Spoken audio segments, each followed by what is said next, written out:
na naman pong magandang falls ang pinuntahan namin dito sa lugar ng Infanta, Quezon. Tara, biyahe ulit tayo!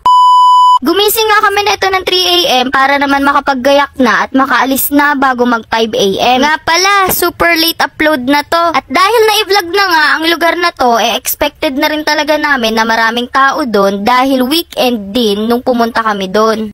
After 1 hour nga, nakarating na rin kami dito sa Barangay Sampaloc, Tanay. Dito na nga rin pala kami kumain kay Nanay Emas dahil sobrang sarap ng lomi dito. Kaya naman kapag napadaan kayo dito, try nyo rin ang lomi ni Nanay Emma. At pagkatapos nga namin kumain, bumiyahin na ulit kami. At para naman sa mga naghahanap dyan ng car rental, i-PM nyo lang ang pinakamabait na si Miss Antoinette Ejercito.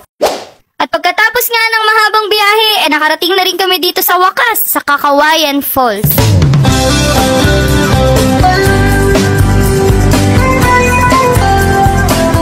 Sobrang linaw ng tubig dito guys, kaya isa to sa babalikan namin na lugar kapag hindi na peak season.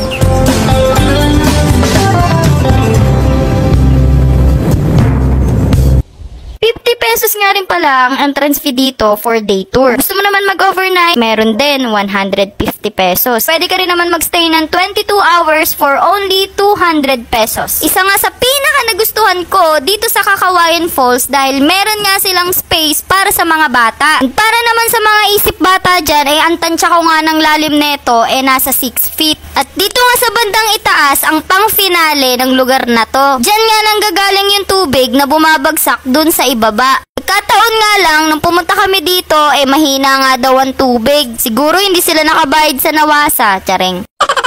Ito nga rin pala yung view kapag nasa kabilang side ka. Sobrang lamig nga rin pala ng tubig dito. Kaya naman yung mga init na dyan sa Metro Manila, shoot sa inyo ang lugar na to. Wala nga rin palang signal sa lugar na to. Pero wag kayong mag-alala dahil meron naman sila ditong piso wifi. Itong part nga na to ay ang big cottage nila sa bandang itaas. Sa bandang ilalim naman nagkakahalaga siya ng 1,200 pesos. 10/10 naman ang rate ko sa kanilang CR dahil bukod sa malakas ang tubig dito, malinis din ang kanilang CR. Ito nga rin pala yung na-offer nilang big rooms na nagkakahalaga naman na 5,000 pesos. Itong umbrella naman na to, 500 pesos naman. And syempre, magpapahuli ba ang Kakawayan Falls sa camping site? Para sa mga gusto nga dyan mag-camping at tinatamad magdala ng tent, meron nga silang ino-offer dito for only 1,200 pesos. Para sa kanya, ang perfect kung dito kayo magka-camping, bukod sa may maganda ng tanawin, walang signal at makakapag-banding kayo ng maayos. At higit sa lahat, ma-enjoy nyo pa ang napakalamig at napakalinaw na tubig dito sa Kakawayan Falls. Siguraduhin nyo nga lang na mapag-iingatan ang kalikasan dahil kahit saan kayo lumingon dito,